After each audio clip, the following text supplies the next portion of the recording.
સદગુરુ શ્રી નિષ્કુળાનંદ સ્વામીને ભગવાન શ્રી હરિ ધામમાં તેડી ગયા.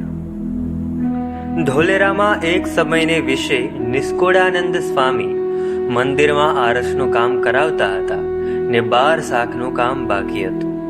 ત્યારે ગોંડલના કડિયા દમાને સ્વામીએ પૂછ્યું કે કેટલું કામ અધૂરું છે. ત્યારે દમા મિસ્ત્રીએ કહ્યું, સ્વામી, આવતીકાલે કામ પૂરું થઈ જશે.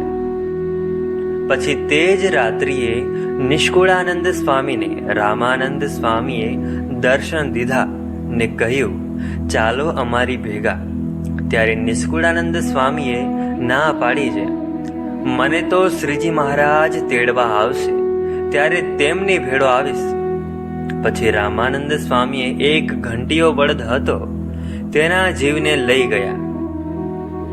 પછી વળતે દિવસ નિષ્કુળાનંદ સ્વામીએ સવારમાં જ ભંડારી સાધુને બોલાવીને કહ્યું છે, આજ વહેલી રસોઈ કરી લેજો ને વહેલા સૌ જમી લેજો.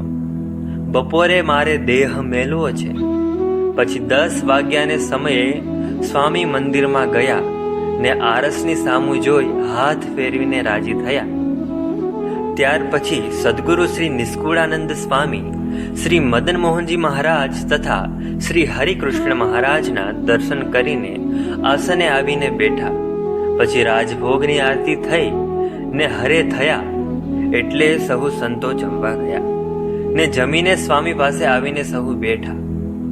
પછી 12 વાગ્યા તે સમયે શ્રીજી મહારાજ વિમાન લઈને સ્વામીને તેડવા આવ્યા. તે સમયે મંદિરમાં બધે તેજ અને તેજ થઈ ગયું. તે સાધુ, બ્રહ્મચારી તથા પાળા હરિજનો સહુએ દેખ્યું. તે વખતે શ્રીજી મહારાજે સ્વામીને દર્શન દઈને કહ્યું છે, શ્વેત દીપની ગાદી ખાલી થઈ છે તો ત્યાં તમે જશો? ત્યારે સ્વામી કહે, મહારાજ, હું તો પ્રથમ ત્યાં હતો, માટે હવે ત્યાં જવું નથી. હવે તો તમારી ભેગો અક્ષરધામમાં આવીશ. એમ કહીને સંવંત 1903 અષાઢ વધી 9ને દિવસ દેહનો ત્યાગ કરી સ્વામી વિમાનમાં બેસીને મહારાજ ભેળા ભગવાનના એ દિવ્ય અક્ષરધામમાં ગયા.